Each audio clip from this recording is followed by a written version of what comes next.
Tonight on the Black Channel. Well, what do you know? Joe Biden and Kamala Harris have finally decided to go all in discussing socioeconomics and entrepreneurship. Just so long as apparently it's nothing to do with black people. The Black Channel is live.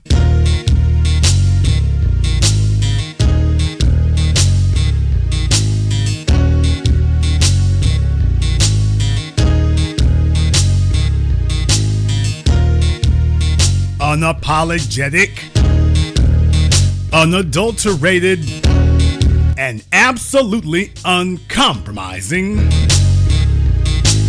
Greetings, brothers and sisters from around the world, and welcome back to the home, the haven, the stronghold, and the everlasting superfortress of intelligent black thought. We are the Black Media, and this is the Black Channel. And I am your host, your brother, your humble servant, the voice of Black America, the Black Authority, broadcasting to you live from the only historically black college and university of higher education and learning in the cosmos. You are, of course, welcome to join us. And join us you shall, because on tonight's program here, folks, understand something here. We've been beating the drum. We've been beating the drum on this now for a decade and a half. And I know some people here in the internet era, you're used to the idea of getting instantaneous, immediate results. And that is a lack of maturity. We must be more mature than that. We have to understand that you can have drive and ambition, but if you don't have consistency, nothing changes. And we have been consistent that what our generation is looking for, we're not interested in integration. We are not interested in affirmation, affirmative. We are not interested in any of that. We are interested in one thing only: black empowerment. And what is black empowerment? Dollars. Period. Come straight out the gap, straight up the middle. Say it just like it is. Don't mince words. Don't be afraid to say it exactly what you mean. Dollars. And when they said, well, what do you mean by reparations? If you'll remember that this microphone was the one that changed the international discourse about that, because we were uncompromising that reparations. I wanted to come up with a phrase that people could use, and it came out very simply: cut the check. No, we don't want your books. No, we don't want more scholarships. No, we don't want more sloganism or tokenism. Cut the check. That is reparations. Cut the check. And we have remained relentless about this, and we have let people know that this generation is not interested in tokenism, getting a pat on the back from anybody. We are measuring our success and our power in this world economically, because they hate us because we are black, but they're able to victimize us because we're poor. And so long as we remain impoverished, you're easier targets. So we have been focused like a laser beam, uncompromisingly, relentlessly on the economics. And Barack Obama thought he was going to change that. They thought they could use him to change that. And that just fell flat on his face. So now, after all these years of all these people here, remember Luther Campbell on his Twitter page? Well, there's not that many folk interested in reparations. They really interested in unemployment in Florida. They interested in housing. On everything they were complaining about comes back to economics. But you notice that the conversation is markedly different with other people. When they're talking to other people, the conversation is dramatically different when they talk to them. When they talk to them, they don't say the same stuff to them that they say to us. They don't go to them to talk about the things with them that they talk about with us. When they come to talk to us, they want to talk about hope. And we got your back, buddy. We have your back, We're right there with you. We're in the middle of the struggle with you there. When they go to talk to these other folks, they don't talk to them about hope and the struggle. They don't talk to them about that. They talk to them about something else. Because those folks are like, look here, we ain't even going to start a conversation with you. Don't come up here dancing no jig and talking about you support, Cesar Chavez. We ain't trying to have it. Do you support me? That's what I'm trying to find out. So I want to go ahead and give you a little bit of that right here. Boy, I'm telling you, man, they have been on a buffer class attack spree right now. They've been on one. First of all, we can come back to her and her husband. This dovetails nicely. Her and her husband. It dovetails nicely. But they have been on a crime spree. They have been on a crime spree. Starting back here, right before Thanksgiving, they were sitting up here and, we have a lot to say here. We're going to talk about business. We're going to talk about folks here. Are you all ready? You want to know what they were thankful for? They were thankful to help out everybody else except us. Kamala Harris, the last 2 years were the greatest years for new small business applications on record.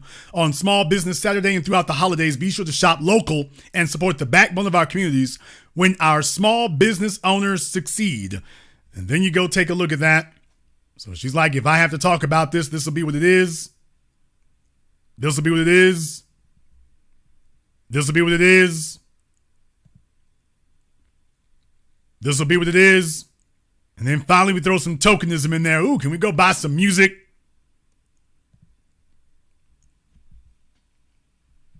And then you see she kind of keeps going.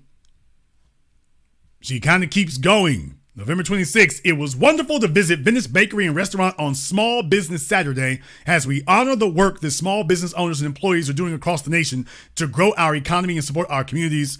When we invest in small business, we invest in America. Meanwhile, they are giving billions of dollars to semi-chip conductor companies that outsourced 30, 40 years ago, and now they're paying them billions to come back over here. Small business, we're going to give you a pat on the back.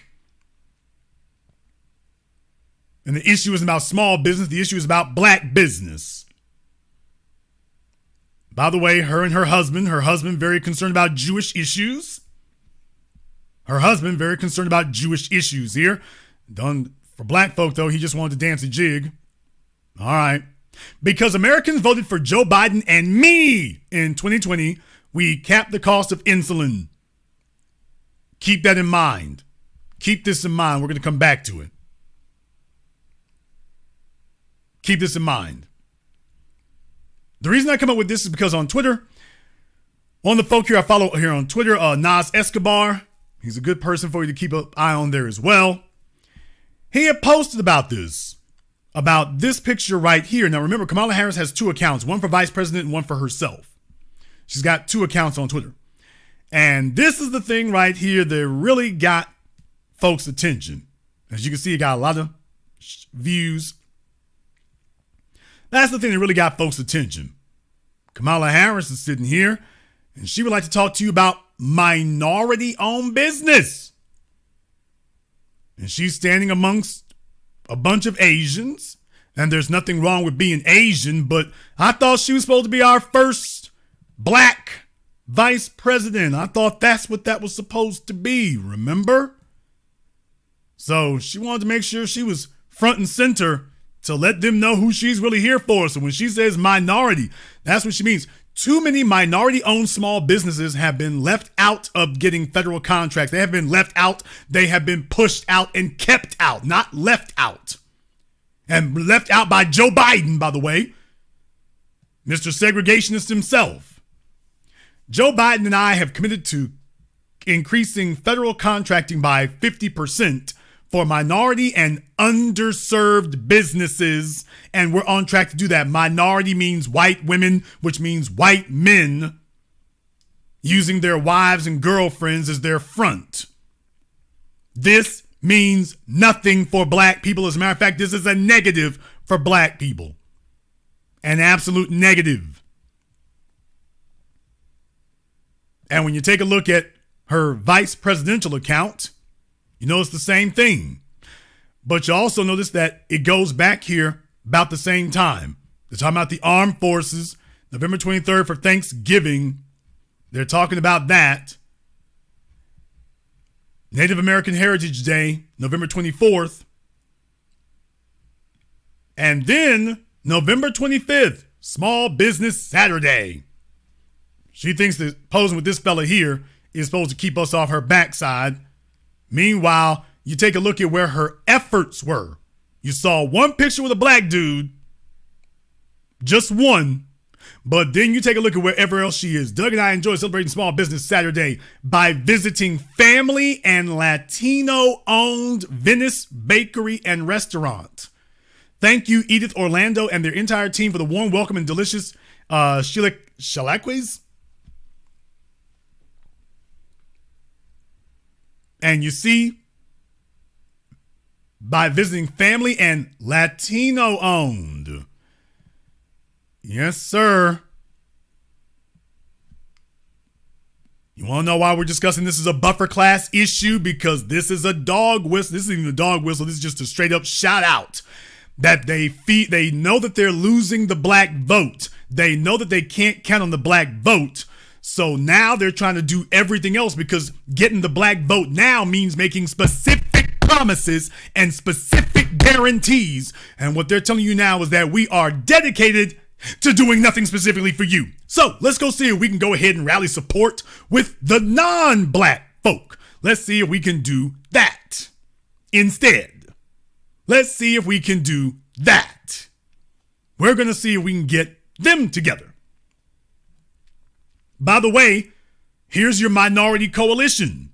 That minority coalition that Al Sharpton and the Congressional Black Caucus and the NAACP and all have been talking about for decades. By the way, I found your minority coalition. We have found your minority coalition. That's the real point I want you all to understand. We found that minority coalition that everyone's been talking about and discussing, and that we have spent the better part of the last decade shooting down to ashes. Now you can see why minority coalition is a con and a scam.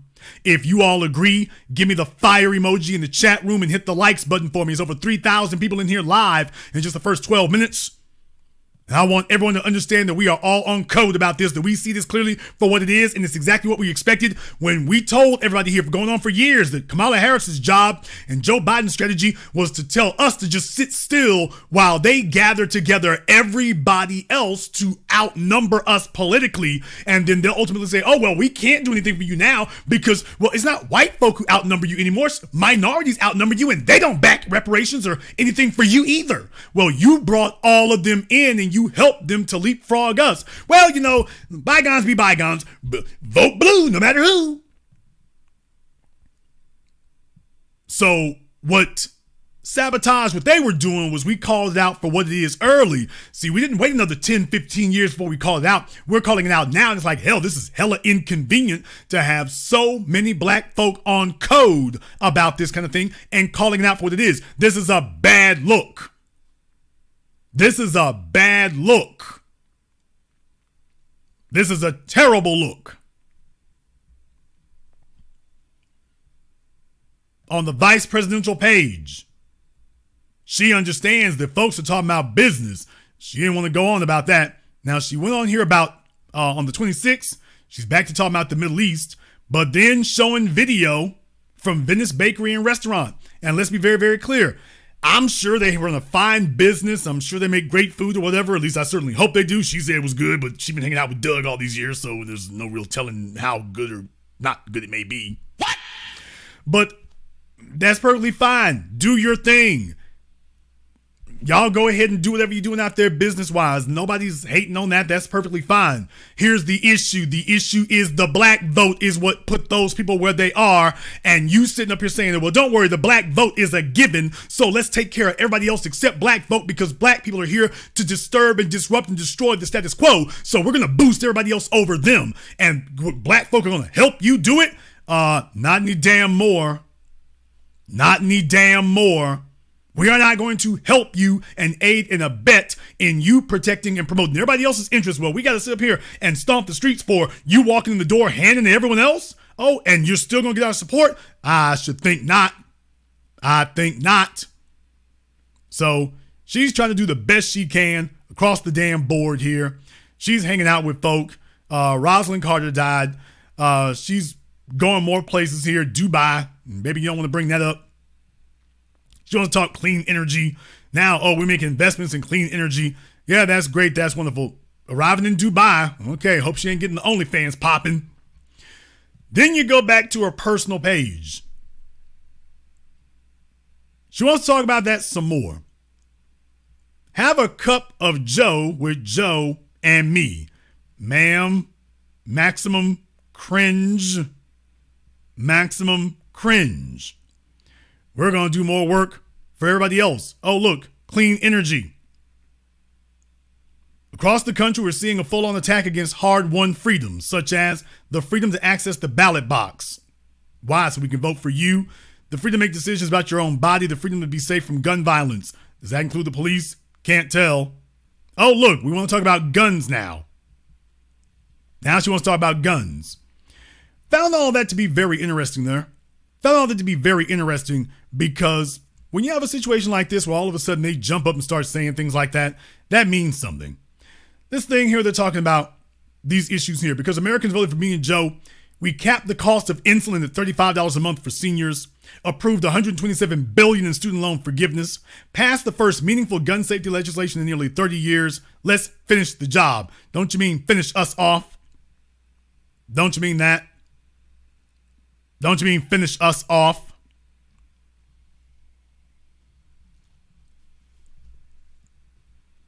The reason why I bring this up is because she was mentioning here before, one of these tweets that she had put out, she was mentioning before about how she was giving off the list of things they were happy about or whatever, and talking about how, well, this helps black people by lowering the cost of insulin. That helps black people, doesn't it? Doesn't this do something for black people? And we're talking about small business, that helps black folk if you do that. That's how they talk about us. They talk about us in those terms that, oh, we're helping small business and we're helping everyone because, well, you know, if we're lowering prices for insulin,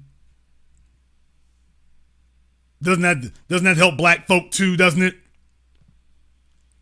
The conversation is radically different today than it was before. This isn't the same conversation that they were having before. Can you imagine? Boy, I'm telling you, don't want to criticize some of these culinary skills, but I can. Is it just me, or can you all smell the mayo? I bet you this is the most bland. I bet you it's bland, gluten-free, carb-free. I bet you it's the most carb-free pasta you could ever imagine, or carb-free as you could possibly think of. I just have a feeling about that.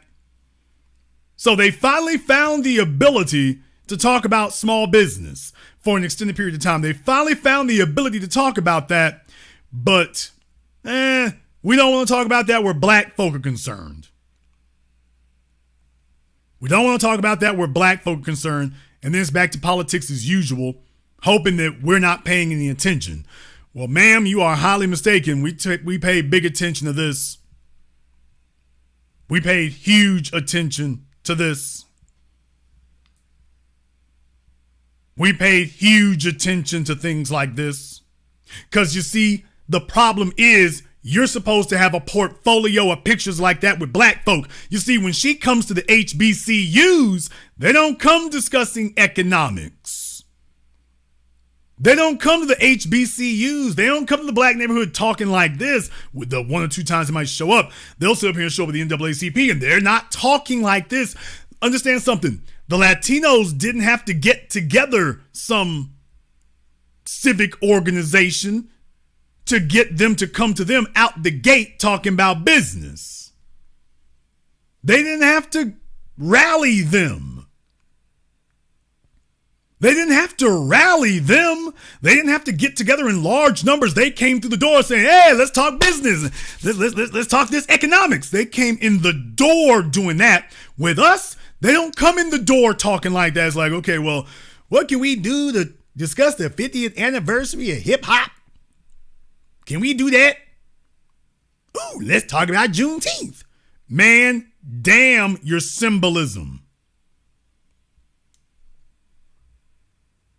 This is the height of insult. You're showing that you know what the issue is. You know what we're focused on. You know what we're agitated by. You know what you're supposed to be saying. And what you're saying is we made a conscious effort. We are going to boost everybody except you. So what this means is Kamala Harris and Joe Biden are targeting us.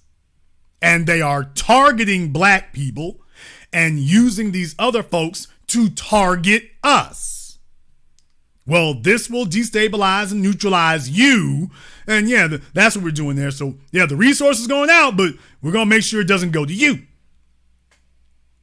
We're going to boost everybody else. And then now you'll not just be behind white folk. You'll be behind white folk, Asians, Latinos, hell, Native Americans, Middle Easterners. Well, you'll be behind everybody. We can get you up under all of them. So before you just had to fight the dominant society. Now we're just going to bury you in these other folks. Now we'll just bury you under them. And that'll work. We'll just bury you under all of them.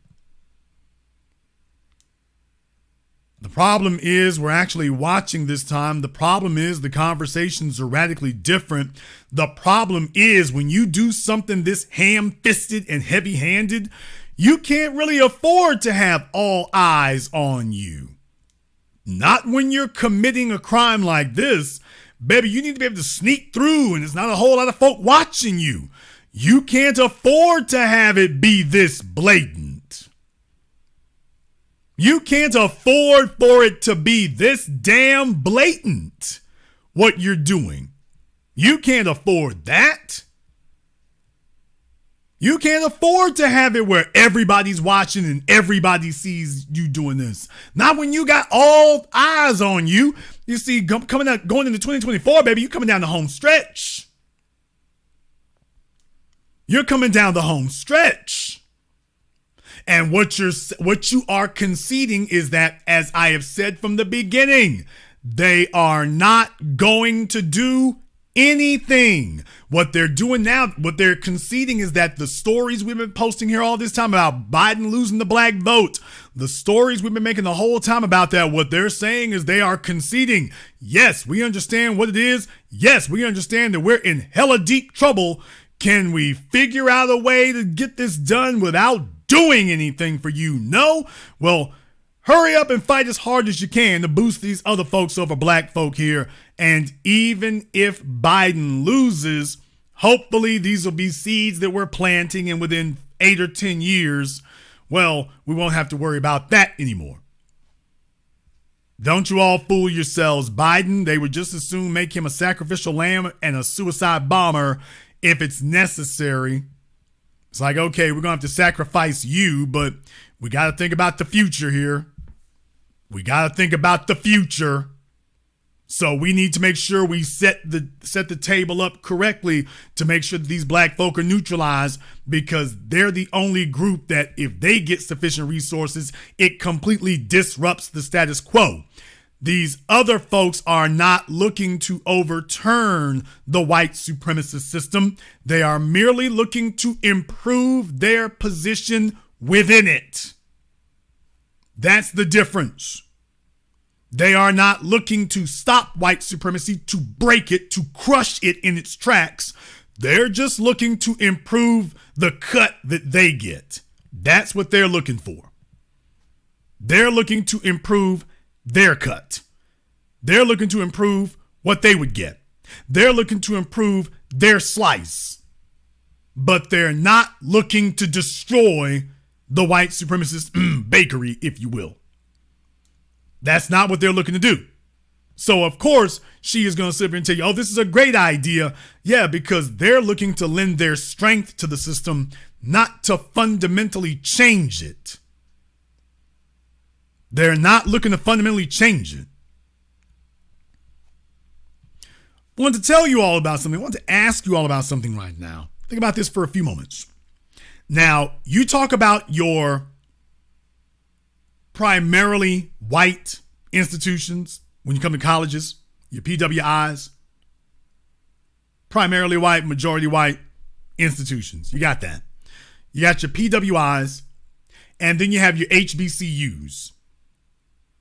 All right. Other than Brandeis, do you have a Jewish university? And even still, does Brandeis survive just on Jewish students? So think about this for a few moments. You don't have a historically Latino institution. You don't have a historically Latino college. You don't have that. And do you notice they're not fighting for one either? I want you all to understand the logic and the rationale and the methodology behind this for a moment. Nobody's ever explained this to you before. Let me explain it to you now. Do you notice you don't have a historically Latino college or university?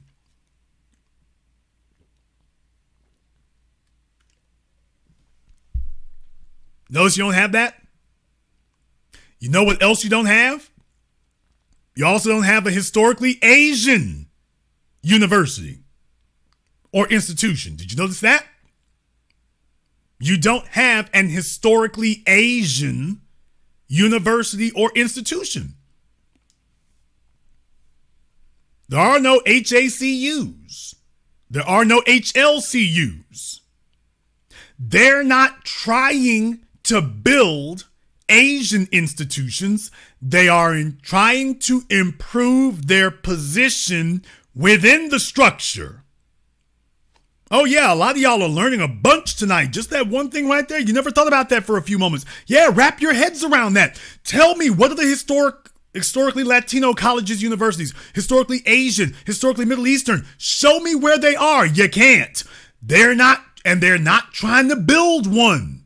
For all the folks who talk about systemic racism and how everybody else has been affected just like us, if they were affected just like us, why is it they didn't take the alternate route that we did?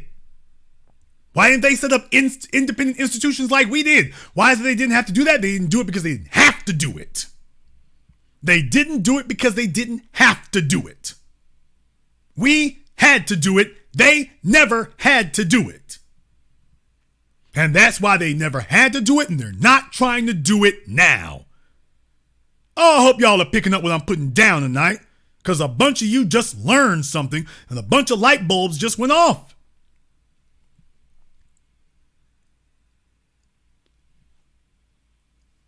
No, you don't have a bunch of Latino colleges. You don't. What you have are a bunch of Latino students at white schools. That's what you have.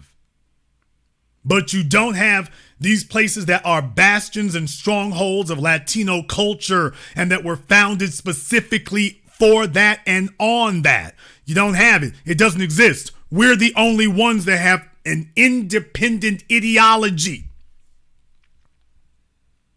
When you watch A Different World, when you hear African American studies, even though that's kind of a diluted thing, that's still different. That's still different. These other folks here are trying to figure out how to improve. They set up, their whole job is to integrate themselves into these white institutions so that they can be at the top of the game within a white system. So yeah, it doesn't hurt you at all to elevate them. It doesn't hurt you at all to raise them. They're not trying to change or destroy, much less obliterate and erase the status quo. They just want to get in good so they can help maintain it and show you that they can run the white supremacist culture better than the Caucasians can. Do you think that that offends them? Folks, think about that for a few moments. That's why it doesn't offend them. The only argument they have is the same one they always have had. For those of you who watched my documentary Race War, you had Richard Spencer and Jared Taylor at loggerheads with each other. Why? Both of them want the same goal, don't they? Yeah, but they disagree about how to accomplish it. They both want the same thing. The only argument they're having is, hey, I actually have the better plan. No, you don't. I do. No, you don't. I do. That's the only fight that's going on. All of them want the same damn thing. And so they get together and it's like, hey, we can run this white supremacist system better than you can. We can do it better than you. Yeah, that's the only problem. I mean, look, you can get the job done, but you Caucasians, you Anglos are doing it wrong. You Anglos are doing it wrong. Move aside. Us white Latinos can get this done better. No. You move aside. Us Asians can get this done better. No. You move aside. Us East Indians can get it done better. No. You move aside. Us Middle Easterns can get it done better. That's the fight, the only fight that's going on now. That's why after a very short amount of time, you see them all show up on Fox News or show up at the Supreme Court targeting us with Ed Blum. I'm bringing you your systemic evidence and proof. I'm not giving you conjecture. That's why you can't argue with what I just said.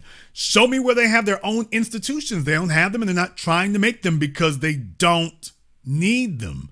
Their identity is all encompassed in how well they are able to integrate themselves in and progress through the white supremacist structure. So Joe Biden has no problem whatsoever elevating these other people over us, giving them the leg up. He has no problem with that because ultimately they're not trying to bring it down. They know full damn well we only want reparations for one reason only, because the greatest atrocity in human history that has been committed is the obliteration of competition and meritocracy. The world has been transformed into some mutated white supremacist playground where they don't have to compete, where they get generational tons of unearned benefits and that they did not compete for, did not earn, and then try to gaslight and deceive the rest of the world into believing that they're the only ones who worked and earned anything, when in reality they're the only ones who didn't work and earn anything. And they know that the only reason we want reparations is so that we can destroy this system of unearned benefits and restore a system of meritocracy, although you may refer to it as justice. We have never been afraid of a level playing field. We never had laws set up to make sure we didn't have a level playing field. The rest of these folks, all of them have needed an unlevel playing field. Let me tell you something. You could never have Africans, I'm going to say Africans, I'm going to go back historically. You've never seen a situation like that where you've seen in Japanese baseball. That's why they track so closely. Oh, I'm going to go ahead and say it here. They track so closely to white supremacist culture. I've told y'all all about that before. In Japanese Major League Baseball, they don't let folk break their heroes' records over there. As soon as you get close to it, they start throwing wild balls. Blatantly. You're just not allowed to do it. You go in these other cultures and stuff, they sitting up here trying to shoot folk, kill folk, set folk up on fire. We have never had a system like that amongst ourselves. Never, because we never needed it. We have never been afraid of somebody else coming amongst us because we have always had confidence in ourselves that we could outcompete anyone. But unfortunately, that you're living in a world where these other people protect their cultures and protect their communities. And because we know we can outcompete them, that led us to not protecting ours because we have always just assumed that we would always have the ability to prove that we were better. And they said, oh, don't worry. Once you let us in, the first order of business we got is to shut off that little competitive meritocracy thing that you Negroes love to do. That's the first thing we're going to get rid of. We're not coming here to compete with you. We're coming here to destroy competition. There will be no competition. When we get done, we want to take over what you got, and then we're going to stop any competition from happening. We will set ourselves up as the kings and queens of it, and then there will be no more competitions after that. That's all we want to do with you. So if you all want to know how we ended up like this, because we've always known we could outcompete anybody, but you're dealing with people who are not interested in competition. My documentary Race War, once again, I'm not trying to do shameless plugs. I'm just reminding you all, I have talked to these people face to face in front of the microphone. They have said it to me directly. I brought it to you. Richard Spencer, you heard him on camera. Richard Spencer outright directly said, I don't believe in competition. I mean, he said other than for entertainment purposes like sports. But other than that, I don't believe in competition. I believe in winning. And then I told him, well, yeah, but if you're fixing the game, you can call it fixing, you can call it cheating, you can call it whatever you want to. I'm only interested in dominance, not competition. You see, we believe in made the best man win because we know we gonna do what we got to do. They don't believe in the best man win. They're like, no, let the white man win. No, the white man's gonna win because we gonna cheat. That's what we gonna do. The game is rigged. Yeah. Oh, don't worry. We're going to win because we're going to kneecap the rest of you. Don't worry about that. We've never been afraid of competition. A straight up competition, we always win. And here's the killing part about it. We always win on a shoestring budget. You can't really undercut us. You know why? Because they have an old term. Oh, I'm going to go there tonight. They call it Negro ingenuity. There's a term that most of you young folks have never heard of before. But for those of us a little bit older, remember they used to call that Negro ingenuity or nigger rigging. They give it these little derisive names, these little derisive nicknames. But you know what it is. Negro ingenuity is that these other folks couldn't figure out how to distill it down to its most simple form of mechanism. We've always been able to figure out how to do that, or to take something that they couldn't figure out how to make it more complex, and we could.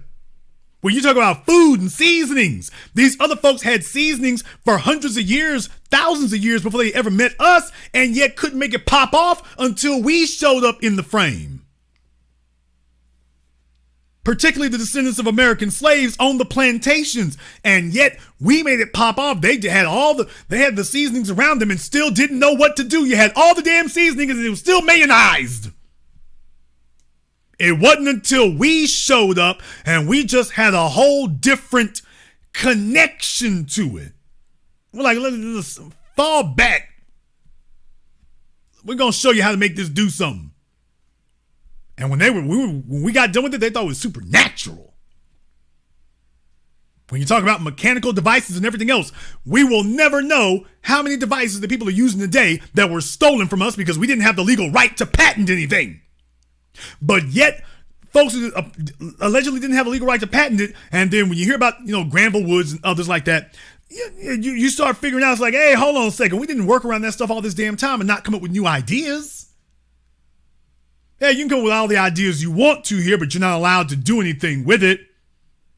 So we were figuring out things the whole damn time. Of course we're going to figure it out. Folks, if you're sitting around the house working on your car, working on anything else there, you're going to come up with new ways of doing things, especially if I deprive you of tools. If I deprive you of parts, you're going to naturally, by necessity, have to figure out another way to get this done. They gonna tell you that white folks are the only ones who could ever figure out or innovate another way to get things done. Meanwhile, we're the ones who do all the damn manual labor. Do you understand something? When you go to an airport like LAX, when you go to an airport like LaGuardia, don't you understand how much of that goes on there that is a product of Negro ingenuity every damn day? For any of you who worked in baggage claims, hell, for any of you who worked on the aircraft themselves. Boeing can build it, but those things are not going to continue running unless somebody knows how to deal with it on a daily basis. And how many of those planes would never leave the ground if you couldn't figure out an ingenious way of being able to get that thing fixed? You don't always have parts. You don't always have tools. You don't always have everything you need. Hell, even for something as simple as filling up the tires on those planes with air. Or the machines that they got for filling up the tires with air. Okay, Boeing or the airlines might own the planes, but they don't own the machines that you use for filling up the tires with air, spraying the planes off, and de-icing them. Who got to deal with that? Who has to deal with those? And those are machines you got to use every day for the operation of the airport. It ain't the white folks sitting there with them. I know who's not there. I know who isn't there every single time y'all go to a damn airport. Who do y'all see? You see our people.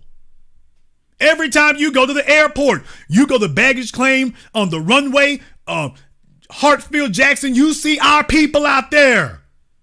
We're the ones who keep the airports going by necessity.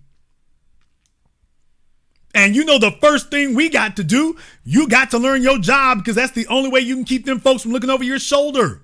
Because they're looking for a place to go sit down. They're not looking to work. They're just looking for a place to go sit down. Just as soon as you show them you can run everything without them, that's it. You ain't seen him anymore. The white fellow who was staring over your shoulder, he's not going to be there unless his boss tell him he got to be there. He's looking for you to go ahead and learn everything so he can go disappear and go fill on some of the stewardesses. That's what he's trying to do. Yeah, you sitting there doing all the damn work, and we know you have to do all the work because they got cameras everywhere. They got cameras everywhere. The cameras ain't on the white dude. The cameras aren't on the white supervisor. The cameras are on you. That's how they can catch folk at the airport stealing. The cameras are on you. At Walmart, the cameras are on you. Target, the cameras are on you. At these casinos, the cameras are on you. It's not on the white supervisors. The cameras are on you, not on them. He can do whatever. That's why black folk can steal thousands. The white dude's stealing millions and tens of millions. Yeah, ain't no cameras on him. No cameras on him at all. We've never been worried about that, never been concerned about that. Depriving us of resources is not the real issue there. We can make that happen. What we're saying is, okay, you're depriving us, but funding everybody else. Oh, no. No. We want reparations, not so there will be an unfair world, and they understand that. This is because they understand, man, we'll have to actually work and compete. Folks, don't you all understand that when they take a look at the NFL, when they take a look at sports, they are looking at that with equal parts awe and terror. When they take a look at professional sports and what we were able to accomplish literally in less than a decade, as soon as you integrated your sports, it was over from the very first person very first one of us you allowed in. It was over. They were like, man, look here. It's not going to take them a century to dominate our sports. They will literally do it within 5 years. If we let 3 of them in, those 3 will be the champions of whatever sport we let them in. You can't let in even 1. If you do, it's over. But at the same time, they see us do our thing. It's like, wow, that is supernatural. That's miraculous. So whenever they see us in sports, yeah, you talking about, oh, they just love us here and they pat you on the back and they buy their season tickets. Yes, they are looking at you with equal parts of fascination and fright.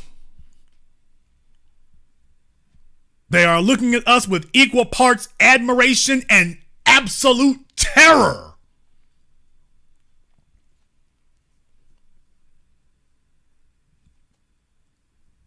When they show up to see us, it's like seeing a meteor hitting the earth literally 50 feet in front of you.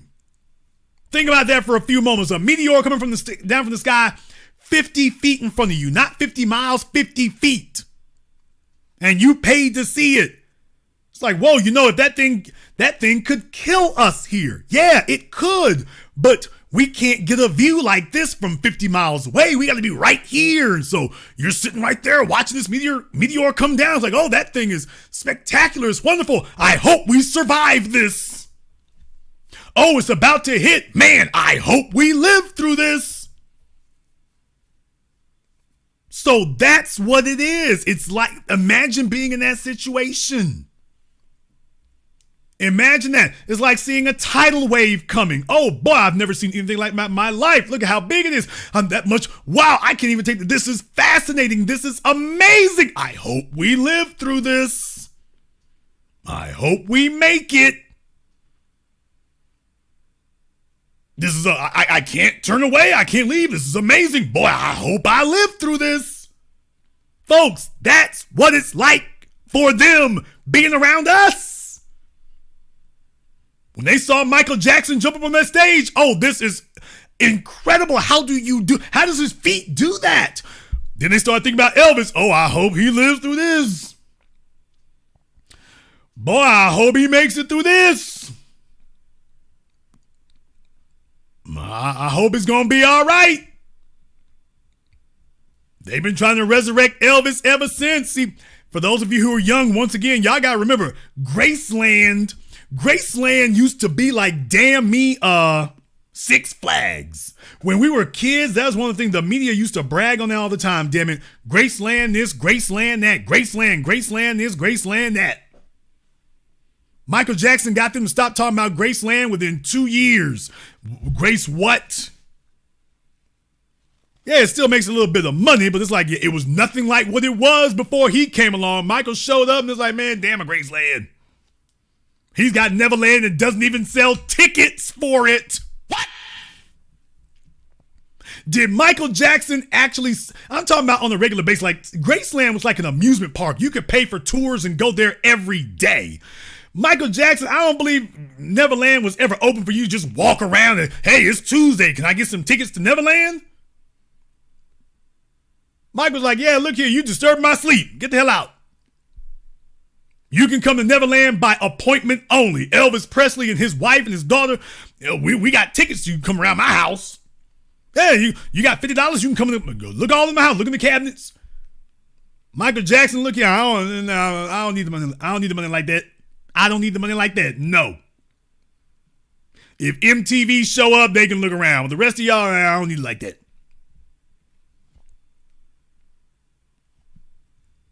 This is why these other folks out here are looking at us now and understanding that, boy, if we get our hooks in, and we're going to get them in, by the way, we get our hooks in and they understand, man, it's over for every damn body across the board because you're finally gonna have to compete. You're finally going to have to compete against some folks who competition is not in our blood, it's not in our DNA, it's in our spirit. You're going to have to fight against that. It's like, whoa, that's not something you can teach. People, I want you to understand what the real problem is. You can't teach that kind of thing. I mean, yeah, you can tell someone about competing and the merits of it. That's great.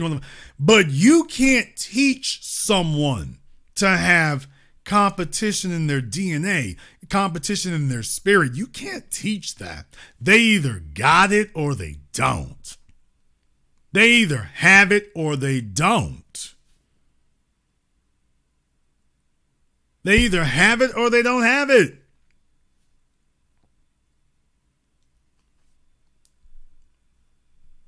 See, for us, it's not an enemy situation either. For these other folks, it's like, okay, when they're competing against folks, we got to kill them. We got to destroy them. That's not the way we ever seen things. We just want to prove that we're as good as we are. That's it. We can have a competition where it's all love because we respect that. We can have a competition where it's all love and we can respect that. That undermining thing is something that you picked up from the dominant society. We've always been okay with that.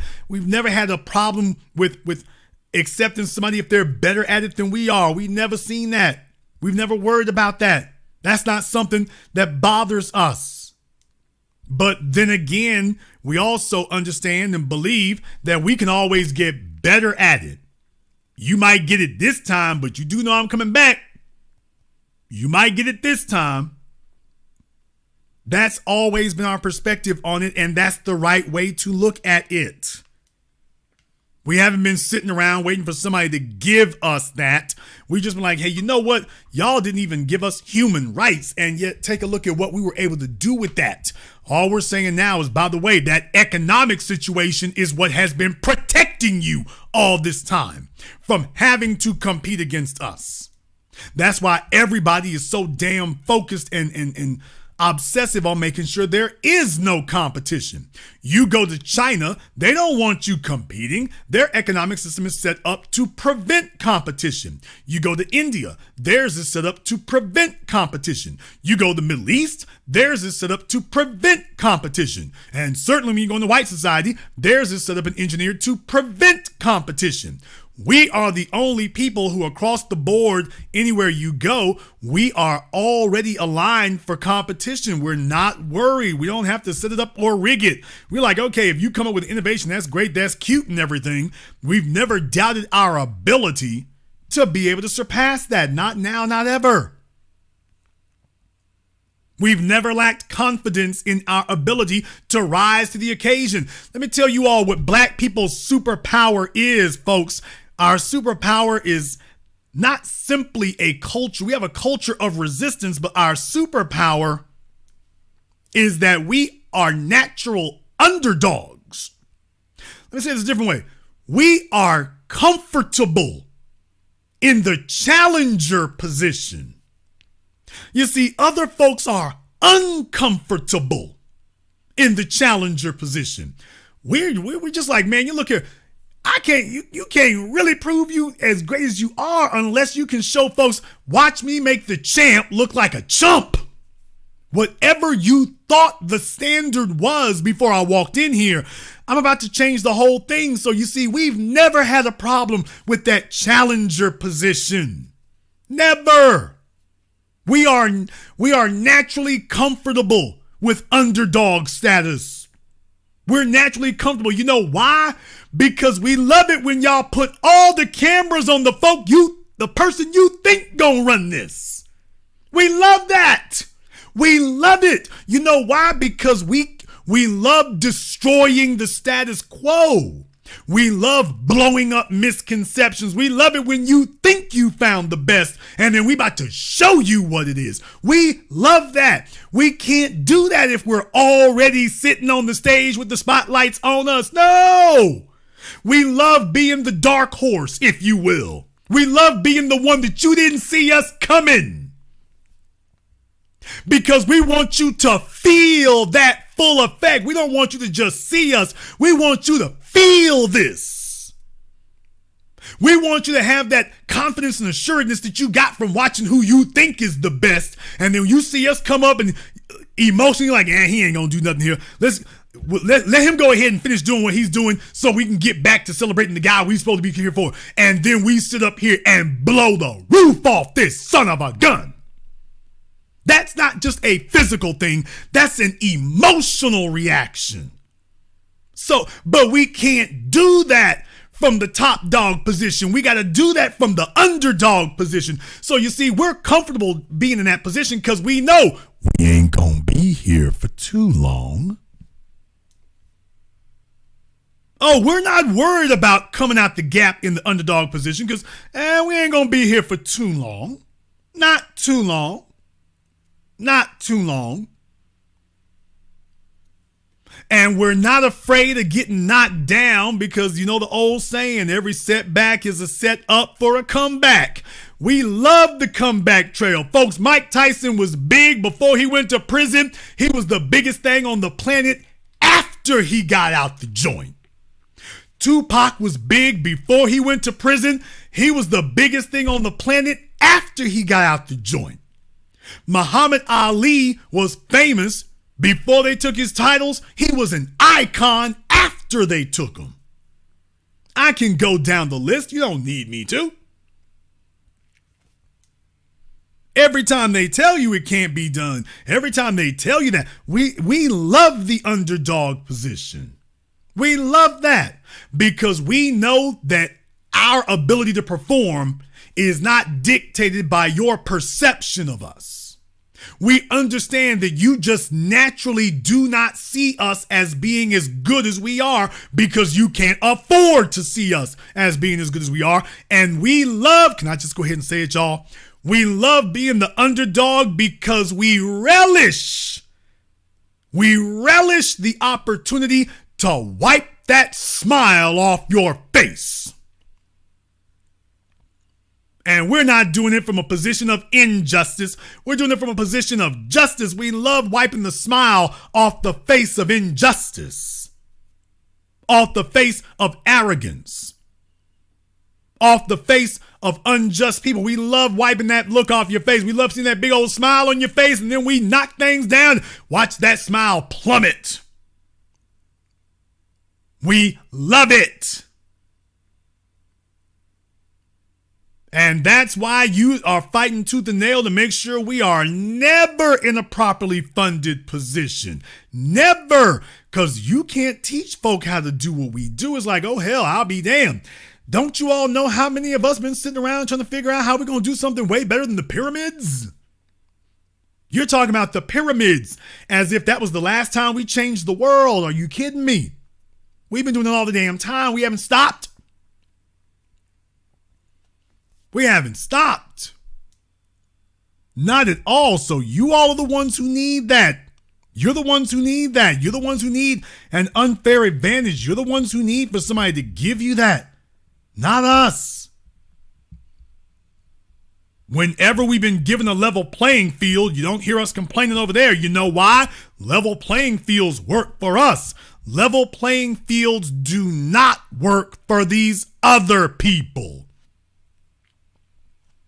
Level playing fields don't work for them. Now, I will tell them how it can work for them. Let me explain to them how it can work for you. Now, for you other folks, it can work for you too. But it's going to require you to do what has always had to be done historically. You will have to come to the source. You will have to come to the foundation. You will have to come to the soil. And as we have done for millennia, you will sit at our feet. You will learn at our knee. You will watch what we do. You will try to do your approximation of it, but you will learn from us as you have learned everything else. And that's what it will be. And you will grow and you will prosper as a result. Let me say that again. You will not have to crawl on your bellies anymore. You will finally grow and prosper as a result. You will actually have the full scope of the whole thing. Right now, you see one very small sliver, one very small dimension. But when we get done gaming you up, then you will see what your ancestors saw, and you'll see, oh, hell, this has been missing the whole damn time. You're going to take that stuff you got on the menu up there right now and go throw it out the window where it belongs. When we get done, it's going to be a whole new ball game. You're going to be like, we'll never go back. We'll never go back. We will never go back. People, do you all realize that we came up with recipes on the plantations that have remained essentially unchanged to this day? That is even in an era of GMOs and monosodium glutamate all down the damn line. What we put together in the killing fields has remained basically unchanged. You talk about your natural food restaurants and whatnot and your organic restaurants. Baby, that's all we never did. We can take it straight out the gardens. Many of us who are from the South watched our grandmamas grow stuff in the gardens and the backyards. That's the way it's always been. We have no problem doing that. Straight from the garden right to the plate. We can do that, and it's great. It always has been. This idea of agribusiness giving you something better, we've never trusted that. We've always known that's not what it is. What we put together is what you're still using. And understand something. To this day, you talking about KFC and its original recipe? Yeah, you're very welcome. Jack Daniels and their original recipe that they have to file lawsuits against folk over? Yeah, you damn right. You're damn right. Over a century later, once we do it, that's it. You can't take nothing from it, can't add nothing to it.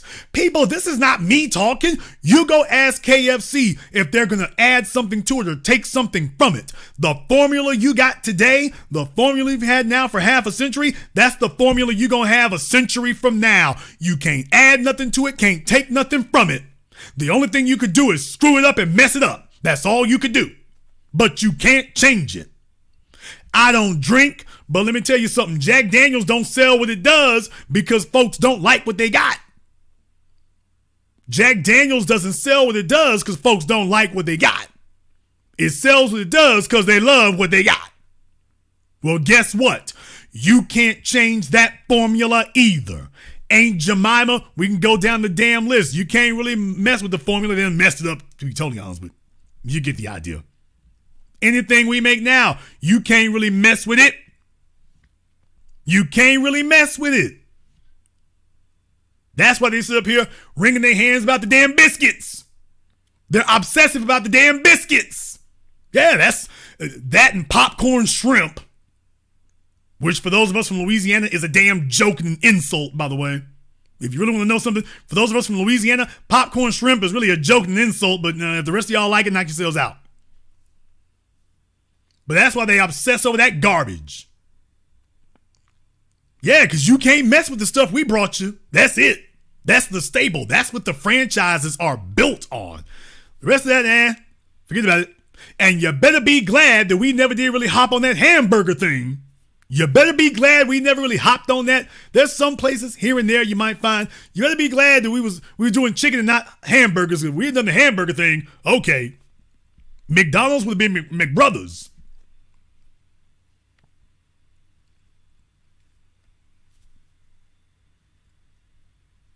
So this is why they want to make sure that these other folk get a leg up. They're terrified for the future. And they should be.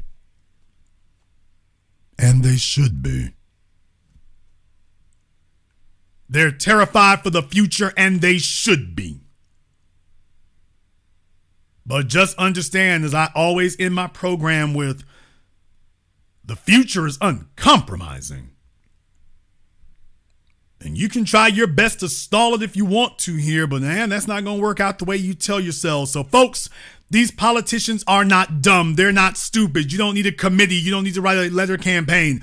They got the message. They know, they understand. What they're saying is, yeah, we know what you want, and we are openly working and fighting against you. And you all know the mantra, no tangibles, no vote, period. And to show this level of blatant disrespect, I only got one thing to say to that. This is good. This is good. Folks, I love it when they just take the sheets off and go ahead and just put the brass knuckles on and just show their true colors. That's what I'm looking for. You can't lie anymore. You can't feign ignorance anymore. You can't play dumb anymore. You can't do any of that anymore. This is exactly where we want you to be. Where you just got to come straight up the middle and just start showing what you really are, including you, Kamala the Mammy. Now you just got to show what you really are, and you just got to be who you really are. You've been trying to hide it and camouflage it all this time, but now you just got to come out with it. And that's exactly what the hell we've been waiting for. Because we're not afraid of competing against that either. Not at all.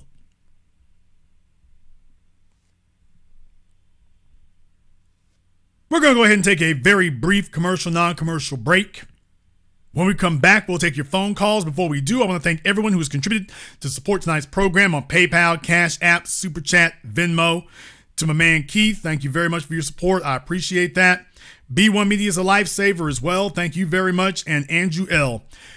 We're going to go ahead and take a very brief commercial, non-commercial break. Also, one more thing. Remember, our Cash App has been disabled. The one for the Black channel has been disabled, but my other Cash App is still working. So for those of you trying to use Cash App, it's they suspended the account for bogus reasons. You can take a look on the community tab here on YouTube and see the message they sent me for it. But the link to our other Cash App is in the description of the video here. So the one for the business broadcast, you can use that one there if you're using Cash App until we get this little situation straightened out. We're going to take a very brief commercial, non-commercial break. When we come back, we'll be doing your phone calls and more.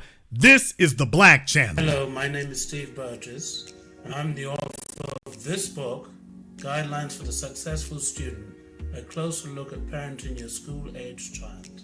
In this book, I've explained the role of the parent and the student in addition to what accommodations, procedures, rewards and consequences and expectations that need to be in place to ensure student success from primary to high school. This book is available on Amazon.com. For more information, please visit my link tree at Easy One-on-One, and to access my latest podcast, A Teaching Moment with Mr. B. Thank you all for listening. A white supremacist assassin seeks revenge. Corrupt FBI agents with evil intentions. Dangerous black collaborators dedicated to treason. Occam Jeffers must defeat them all and somehow survive. One misstep and he's a dead man. Join Occam Jeffers as he looks the devil in his blue eyes and tells him, Black First. A sequel to the underground hit War of the Heart, Spirit of 1811 Publishing presents God Love Us, on sale at Amazon. Pre-order and save today. Visit spiritOf1811publishing.com and show your love. Order yours today to experience all the benefits of Ash Kickin' Natural Body Butter with skin so smooth and soft, you'll thank us for it. Shop Ash Kickin' online. That's ASHKICKIN.com.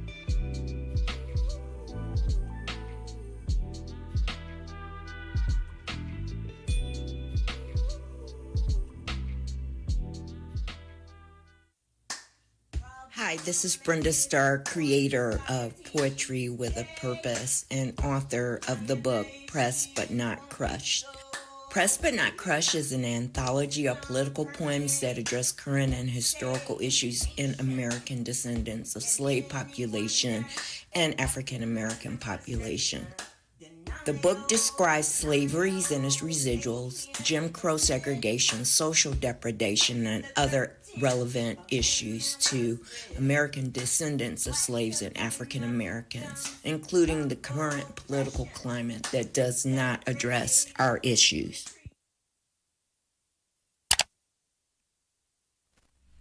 This is the Black Channel. I am your host, your brother, your humble servant, the Black Authority. Very glad to be with you all here this evening, and the telephone lines are now open.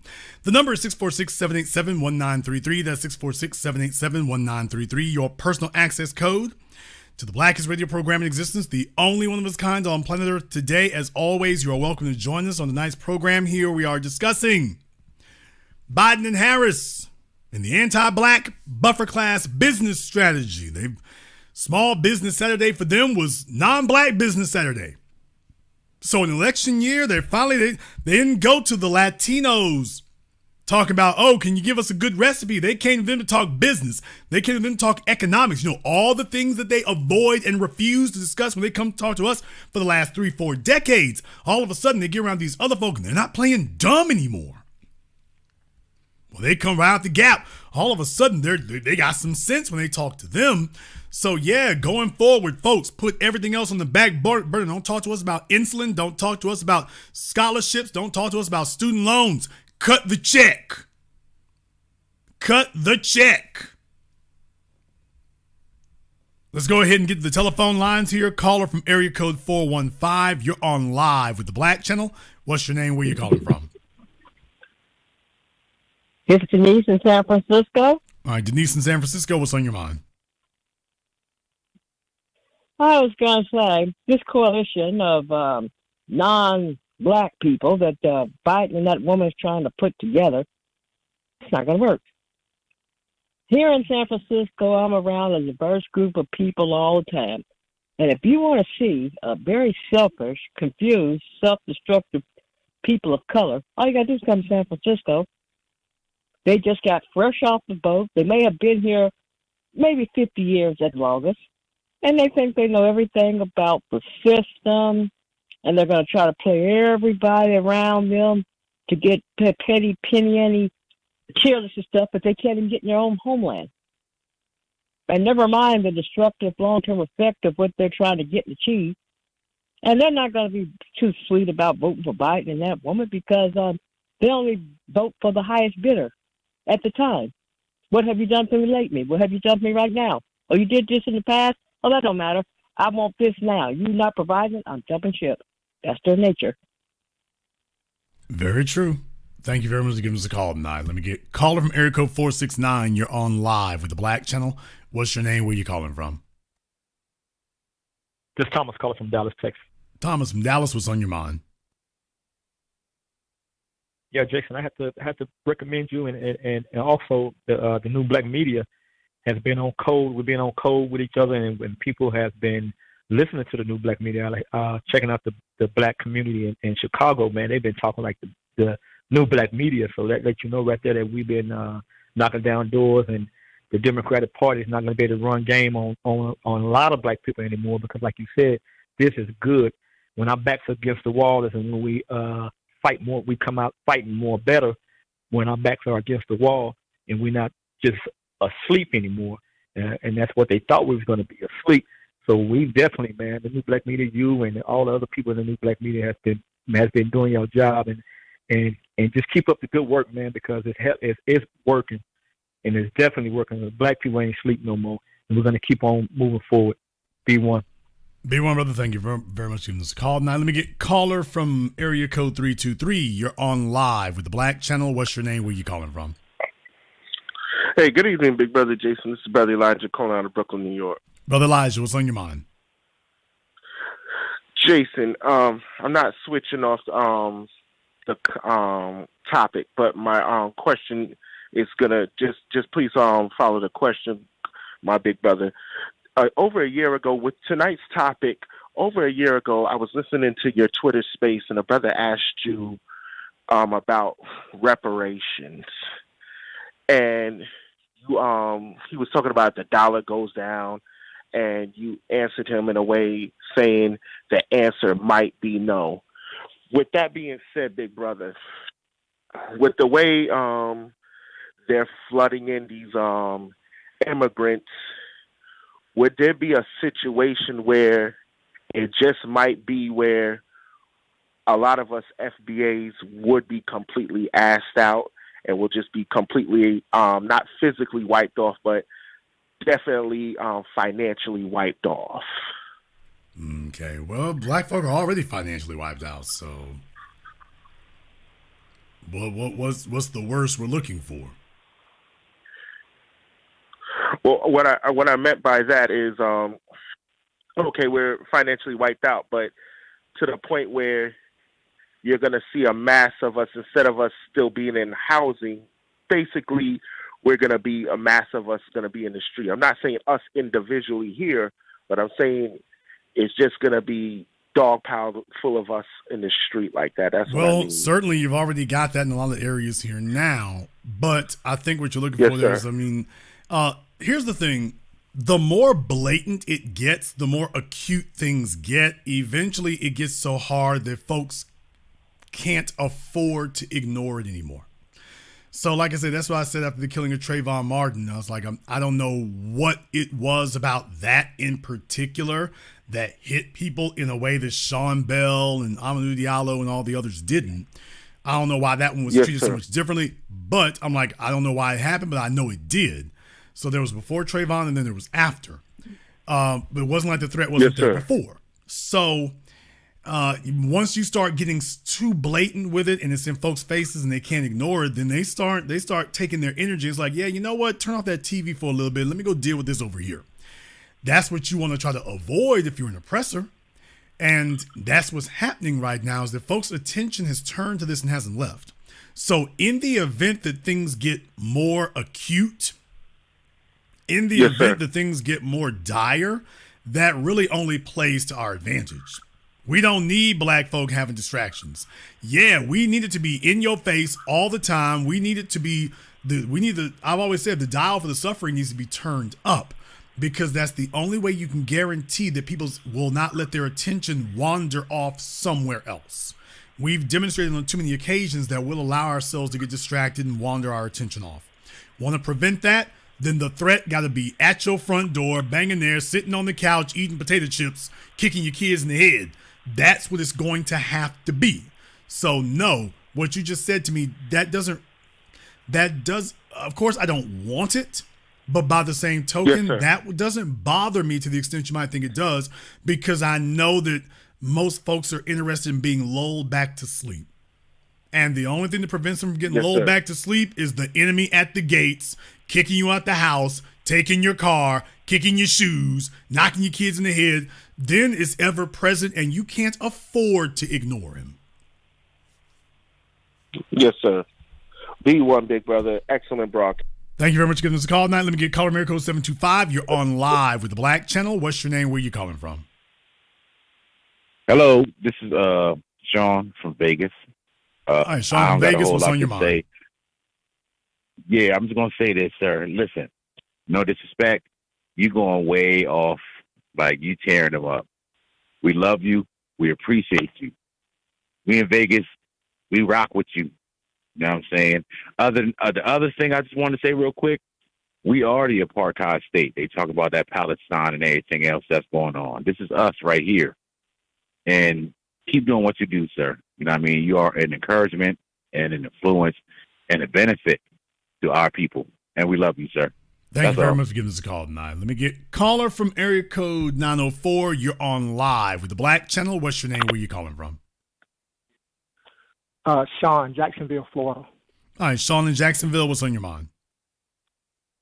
Yeah, real brief. I just wanted to, you've often said how Dr. Clark talked about how one time we had the dominant community right where we needed them in the 60s, where we could have got anything that we wanted, and we blew that opportunity. And some people have kicked around the theory that the George Floyd uprisings was another opportunity that we blew, and that we should have capitalized on it, that we didn't. Is that your opinion? And not at also, all. Not at all. I don't feel that way at all about the George Floyd uprising. That's off base. I don't agree with that at all. Yeah, they make the point that, we had the whole world, focused on black people, and I don't believe that either. But I was just curious what you thought. And also, my last point, I noticed they make a concentrated effort to have Kamala's husband with her a lot of times. And you think that's a deliberate strategy? And if it is, why? And what are they trying to accomplish? Well, I mean, certainly among, her constituency, having Doug there, I guess that's supposed to, they think they're humanizing her. Their biggest fear is Kamala Harris becoming like Hillary Clinton. That's their biggest fear. That they're going to wake up one day and Kamala is going to be Hillary Clinton with all the baggage and all the dislike. So they're constantly trying to make sure that they're doing their best to make sure she doesn't become Hillary Clinton. Because once you go down that road, you're finished. In reality, she's got a different problem. She's not really Hillary Clinton as much as she is Olivia Pope. That's the problem for Kamala. And so Doug, yeah, you're right. She's not Hillary Clinton. You succeeded at that. You've just left her wide open to becoming something probably more detestable. So their plan, they fought so hard to avoid that they didn't see that she's got a bigger liability. And now here you are.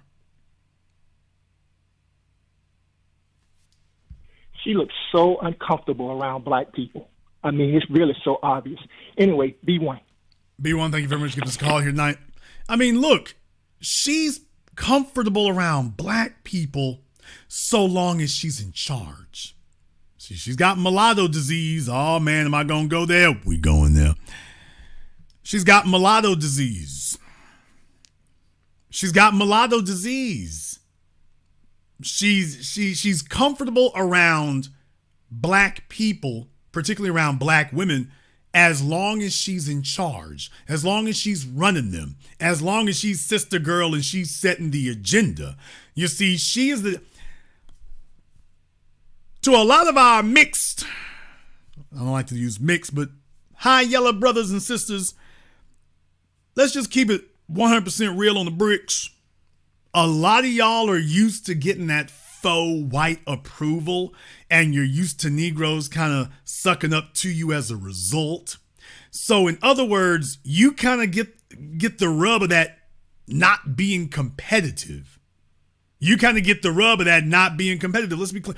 When you're relying on being light-skinned, well, you're not really competing because you were born light-skinned. That's not something you got to earn. So that's why for a lot of these light-skinned chicks, their build is not really quite what it should be. For a lot of them, the build isn't quite what it should be. It's a little, tends to be a little bit throwed off, Like you can't really name a lot of light-skinned chicks where the thickness is balanced, okay? Let me just put it there. Don't get me wrong, just some of them are cool and everything, but it's where the thickness is balanced and everything's where it's supposed to be, you know, like she'll be good up top and she got thick thighs, but she got little short calves. You know, got that little thing going. Or she'll be good from the waist down, she's good, and then you get up top here, you know, it's like, okay. Was the surgery a success? And is RuPaul in town? What's going on? Nothing fitting quite right. And just, all right. We can't, you talking about, you worrying about the damn barbecue. You need to be worrying about something different.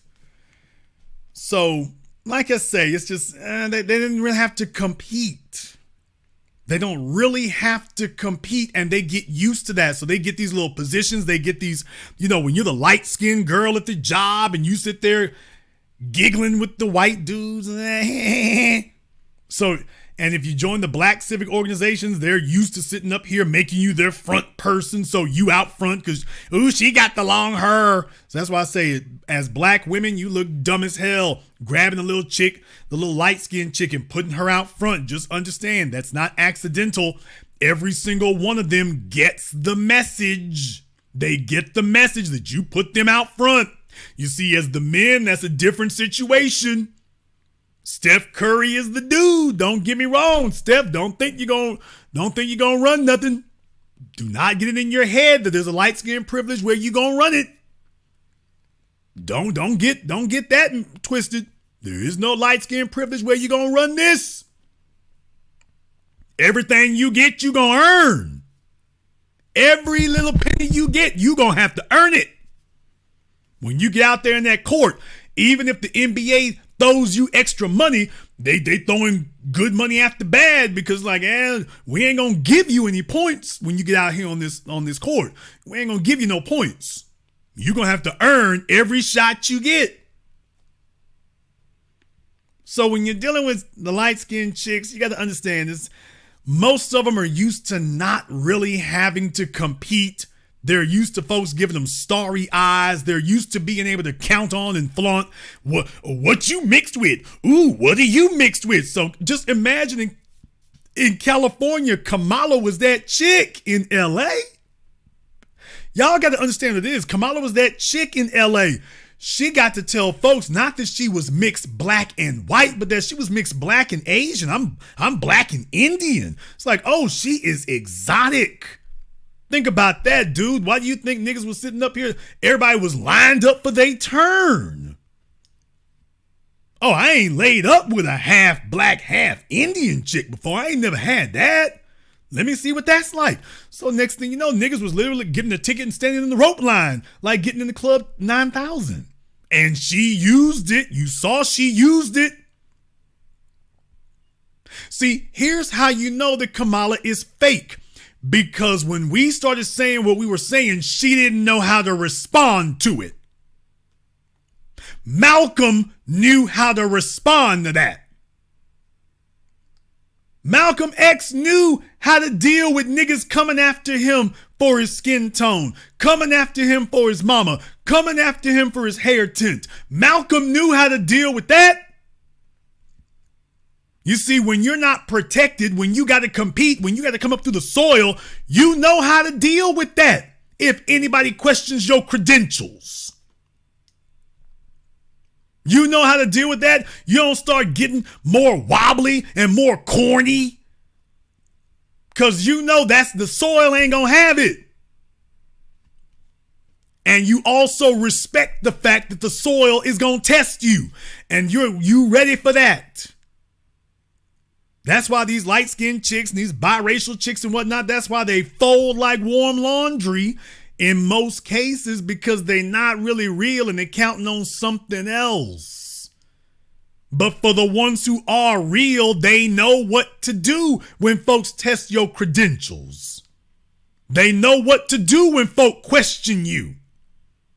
They know what to do when folks try to pull your whole card. They know what to do when folks say paperwork check. Paperwork check. They know what to do. Kamala Harris has been sitting up here running around with celebrities and politicians and figuring that was going to get her where she wanted to go. And she totally lost track with the soil, and the sororities couldn't save her. And when we questioned her credentials, she didn't prove us wrong. She proved us right. She did not dig deeper into the soil. She ran from it, which was exactly what we knew you were going to do. And then she sends out Bozo Rolo Martin and the rest of them to try to sit up here and give her credentials and validation she doesn't have. If Kamala Harris was real, then when we pushed up on her, she would have known what to say. And she would know that running is the worst thing you could do. When her black credentials got questioned, she should have known what the hell to do. But the other problem is you're supposed to already have a track record in place that shows what you know. But she couldn't do it. When we questioned her credentials, she called her white press secretary, her white communications director. She called her. Which is what we knew you were gonna do. And you've been looking awkward and corny ever since. That's how we know you ain't about that life. Well, Jason, can you show us somebody who does know what to do about that? Take a look at a Beyonce. Take a look at a Jasmine Guy. Y'all want to see a difference in interviews? You go take a look at the interview that Kamala Harris did on The Breakfast Club. Then you go take a look and listen to that interview that Jasmine Guy did with Kadeem Hardison when they showed up on The Breakfast Club with a different world reunion. You go listen to those two interviews. That's a tale of two women. That's a tale of two biracial chicks. But you listen to the way that Jasmine Guy was talking, and then you listen to the way that Kamala Harris was talking. You can't compare the two. One of them knows what to do. One of them knows what to say. One of them knows they from the soil. And the other one is sitting up here. Can somebody call my white communications director to bail me out?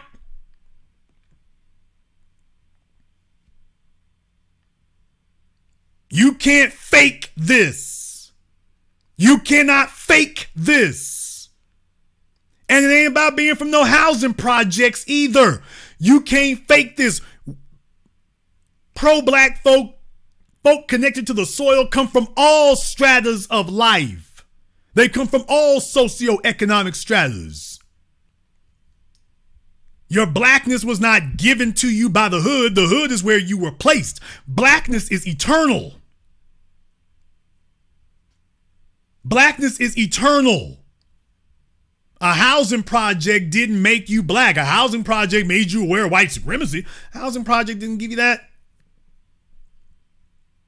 It doesn't give us our desire to be connected to the soil. She so clearly doesn't want to be. She's so clearly a climber and so clearly a deceitful liar. That's the problem. When she opens her mouth and talks, she's phony. She doesn't actually believe anything. When she talks to us, it's so obvious that you're just trying to sell us on something. You're not trying to sell us on your experience. Because all she can talk about is the same damn tired ass story. You know what? Y'all done sat up here and done woke it up here tonight. All she can do is talk about the same old tired ass story about freedom allegedly in the damn crib. Hey, baby, what the hell were you doing between the ages of 10 and 30? You should be able to talk about your damn record, your damn experiences from the ages of 10 to 30. Because that's what the hell we talk about. That's what the soil talks about. We all have a lifetime and a laundry list of experiences, good and bad, that we have been in. When you sit up, you sound like some white carpetbagger naming off random rappers, but what you're not talking about is your experiences. How the hell you done gone to a HBCU or been to a sorority and you can't tell us about your experiences in the sorority as a black woman? How the hell did you come out of an HBCU or a black sorority and you cannot tell us about how proud you are of that? How the hell did you come? You got some of the HBCU folk around you and you talking about black and Asian? That was the impression you got from an HBCU? Hell no, you're a double Asian. Hell no, you're fake and phony. How the hell did you come out of those schools with all those black folk around you and you came out of that environment talking about I'm black and now that you in politics, I'm black and Asian? Really? Hey, take a look at Doug. Really? No, baby, we checked the paperwork. The paperwork came back bad. The paperwork came back phony. You failed the paperwork check. You failed it. We saw you coming from 1,000 miles away. You failed the paperwork check. Every time we sit down to talk to you, you can't tell us about your experiences as a black woman. You can't tell us about your experiences among the brothers and the sisters. You can't tell us about your experiences of anything. You come up with stories and anecdotes, and now you give us the same 3 stories and the same 3 anecdotes. But you all know what she does speak about extemporaneously? Doug. Now you sit down and ask her about Doug. She can tell you where she met him. She can tell you how they dated. She can tell you where they were at. Well, she can give you a dating file about Doug. Can't say a damn thing about the black folks she allegedly was around. Allegedly, because I don't believe you. But when it comes to Doug, she can give you chapter and verse about Doug. Where we met, how we met, what we did. Chapter and verse about that. Hell no, you're trying to sell us on something. So you failed the paperwork check. All we did was apply the pressure. We didn't take your campaign down. You took it down. All we did was show everybody it was phony, and we didn't frame you with nothing. We just applied the pressure and let folks know, by the way, Fife Dog, are you serious, Tupac? What year that come out in? Hey, baby, you're looking fake and phony. You're looking fake and phony.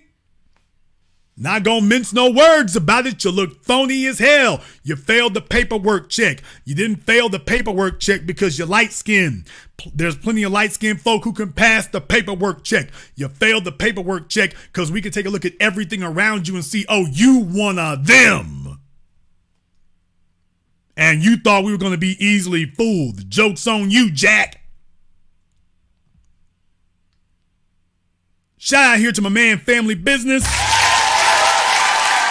Thank you very much for your contribution to the Super Chat. I appreciate that as always. And to everyone who has contributed to support tonight's program on PayPal, Cash App, Super Chat, Venmo, thank you very much for your support. As always, you all just remember here, just reminding you that they have messed with the Cash App for the Black channel, but the other Cash App is, the link is, the Cash App is also in the description of this video. My mods are posted there again, so if you want to use it till we get them straightened out on them messing with my Black channel Cash App, you can use the one for the business.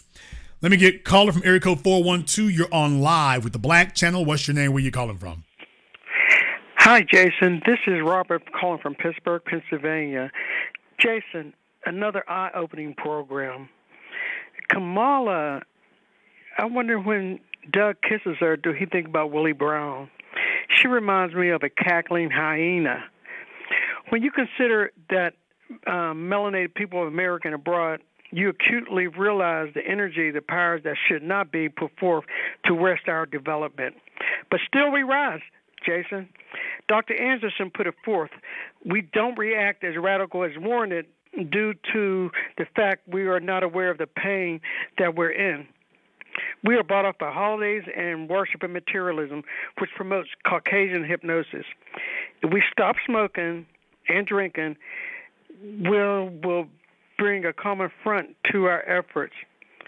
And that way we need to depend on each other to rise again. Because it just really blew my mind when I found out that a lot of these walls, stone walls that they're building and they're constructed in this country, those big rocks, like big limestone rocks, they were actually taken from the monuments that we have built in this country already that mirrors the pyramids in Giza Peninsula. So there's so many things that we can talk about and that we did and that we should do, and that's one of their fears. But all they got to do is be right, and the world will be right. They're in control right now, but look how everything is sliding away, sliding away. And they think that their salvation is to put buffer classes against us. It's not going to work because we're here first. Throughout history, But the buffer class strategy has actually been very effective throughout history. It worked on the plantations. When you talk about the mulatto classes, they created a buffer class. They didn't have one. They literally sat there, okay, we'll just genetically create one. So throughout history, they've actually grown a penchant and a talent for being able to maneuver buffer classes. So don't underestimate that. Thank you very much for giving us a call tonight. Let me get caller area code 901. You're on live with the Black Channel. What's your name? Where you calling from? Jay from Memphis, Tennessee. Jay from Memphis. What's on your mind? Yeah, in my opinion, I just want to say no disrespect to the previous leaders before us, but you talked about competing and competitiveness today. I just say integration. I think it was kind of detrimental to the Black community because it killed a lot of our drive to want to go out there and at least get half of the pie or at least the whole pie. And it only left us wanting crumbs because a lot of us didn't want to rock the boat. And I think that's created seeds that we seeing right now where we really don't have a foothold in America that we created. And it just caused a lot of people to stop thinking for themselves, to stop wanting to do for themselves. And it kind of put us in a real bind, a real predicament. And we seeing the seeds and the fruits of those labels right here, right now, today. And a lot of times you always used to talk about the things that was coming up in these elections, and you still had a lot of people calling in and saying, well, what should we do? What should we do? What should we do? Well, it's elementary. We cut them off. We cut their food supply off, which is us. And really, we could have forced them and pushed them into a corner to really, really listen to what we needed instead of us in a situation where we in now. And that's all I had to say on it. Thank you very much for giving us a call tonight. We appreciate that. Big shout here also to my man, Mr. Dinkins. Thank you very much for your support here, brother. We appreciate that. No tangibles, no black vote, period, point blank, in the discussion. And my man, Mr. Richburg, thank you very much as always for supporting the program. Let me get caller from area code 832. You're on live with the Black Channel. What's your name? Where you calling from? Hey, this is little Rick in Houston. All right, Rick in Houston, what's on your mind? Hey, man. Boy, man, I absolutely love when you go on your rant, especially about Kamala. You know, as far as her being so phony, man, even when she claimed to listen to Tupac in college, when her ass was in college in the mid-'80s before Pac even came out. I mean, that cringe-worthy fake dance that she did at the hip-hop little celebration, fake Cardi B. I mean, the woman's energy and her such a low vibration, it just blows me away how so many black folk, a lot of the black sorority women, they just ignore it, you know. And well, I mean, because of attention. The whole thing is these folks have become masters of symbolism. And what her and Joe Biden did was say, hey, we're going to go ahead and get good at selling you all on symbolism because, well, don't you just want to get acknowledged? So, hey, well, I'm running for vice president. I'm vice president. I acknowledge your existence. That's my tangible offering to you. See, I'm not afraid to say you're the sorority. I'm acknowledging you exist. And for a lot of black folks, that's attention is currency. Yeah, man, it's really sad, you know, how Joe is so borderline senile. I mean, his handlers don't let him be seen in public before 10 a.m. or after 4 p.m. on the main course. And, man, I want to ask you this question, Jason, before I let you go, man. You know, in 2020, those Democrats, you know, they use Trump as the big bad wolf as they calling card. Hey, man, you better vote for Joe, man. You know, we can't let the orange vagina grabbing, you know, liar get back in office, man. We're trying to scare you, man. We can't have that again. Well, you know, that ship has sailed. I mean, what's gonna be their Trump card this time, Jason? Because they not gonna be able to depend on the evil orange man this time. No, you've already seen it. What they gonna say now? Rinse and repeat. You've already seen what the playbook is going to be. They've basically just been recycling it the whole time. They're not going to change anything. They're just going to keep stomping. They're just going to try to yell louder is what they're going to do. And more shaming tactics. So look for that to be the case. But you've already seen the playbook. Thank you very much for giving us a call here tonight. Also, let me send a shout out here to everyone here who's a first-time contributor on the Super Chat. So Zachariah, Kev Marco, they said you got unsubscribed. So yeah, you choose up to their nonsense. All Things Beauty. My first-time subscribers on Super Chat, welcome to the Black Channel. Welcome to the new Black Media's headquarters. And thank you for joining us, as well as everyone else contributing to tonight's program. We appreciate that. Also, for those of you on Super Chat, of course, as always, just a reminder, we love you. Just remember, though, that YouTube does keep 1/3 of every dollar that you send there. So just remember, you also have other options as well if you want to avail yourself to them, although I know Super Chat can be convenient. Let me get caller from area code 210. You're on live with the Black Channel. What's your name? Where you calling from? This is Marcus from San Antonio, Texas. Marcus from San Antonio, what's on your mind? I'm just wondering, I don't know if this is left field, but I listen to your show. I like it. But I just have a question. Lie. As far lie? Believe me, if I was lying, I wouldn't even call in, man. It's not. I'm just asking if that's the case, then you would already know it's not a show. It's a broadcast. Steve Harvey has a show. D.L. Hughley has a show. So if you've been listening to me for any length of time, you know it's not a show. I'm just saying. Yeah, you say that often, but I'm gonna call it a show because I don't really care whether it's a show or a broadcast. Okay. Question is, what's your overall? All right. Well, you know what? I don't care if you're on the phone. How about that one? So you can take the rest of your life off. Caller from area code 404. You're on live with the Black Channel. What's your name? Where you calling from?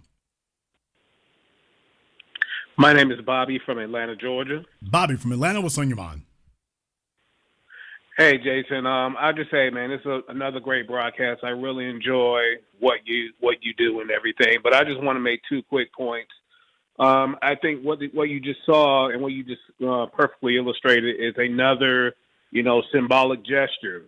And the reason they keep doing this, the reason you keep talking about wash, rinse, and repeat is because they know we as black folks are going to fall for it.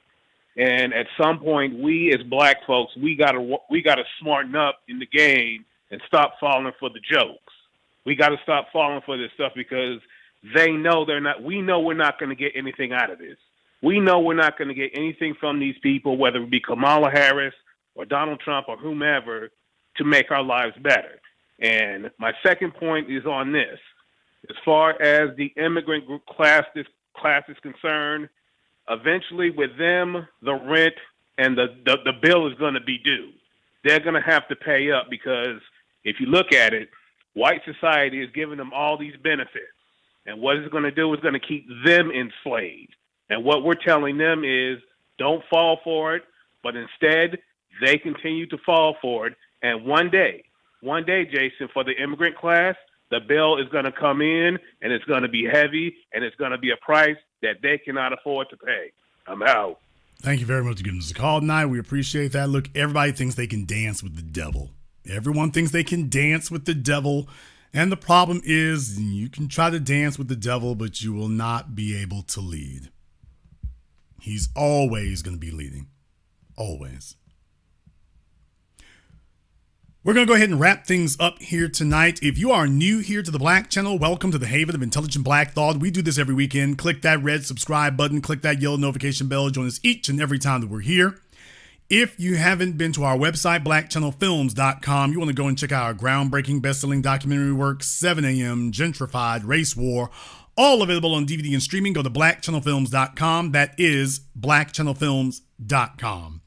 I want to thank all of you for tuning into tonight's program here. As always, it's appreciated as we close out 2023. Might have a year in review program. It just depends. But we might do that since we switch back over here. Always a good thing to do a retrospective on what we've done. Thank you to all of you who have contributed to support the program. Thank you for liking, subscribing, and sharing. And this concludes tonight's broadcast of the Black Channel. I am your host, your brother, your humble servant, the Black Authority. And until next time, my brothers and my sisters from around the world, remember, black is the future and the future is uncompromising.